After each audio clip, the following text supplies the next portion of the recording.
14th, 2009. Rain and hail pound Lamesa, Texas. Lightning strikes a saltwater disposal plant, setting 2 storage tanks on fire. These fiberglass containers hold a highly combustible mix of crude oil and water. If the tanks get too hot and pressure builds, they can explode like bombs. Firefighters mount a 2-pronged attack.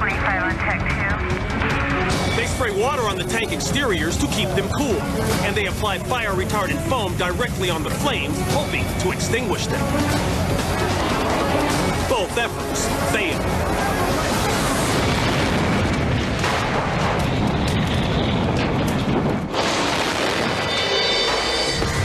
The pipes that run between the tanks are not equipped with shutoff valves.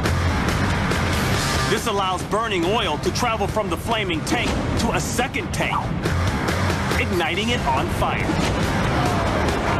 A pressure valve blows off, allowing an intense burst of flame to escape. A firefighter drops his hose and runs. Then, the 25-foot-tall tank explodes. It rockets into the sky and lands 75 yards away. Other firefighters scramble to escape the billowing fireball. Moments later, a second tank explodes.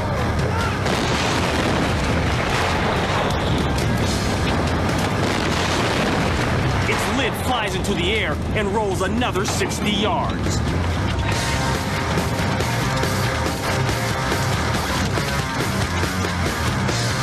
This is how the tanks are supposed to react, with their lids blowing off under high pressure.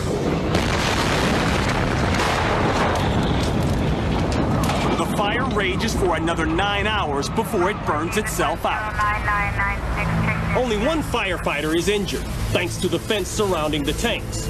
It acts as a net, stopping pieces of flying metal from hitting the fire crews. Damages are estimated at $750,000, not including cleanup costs.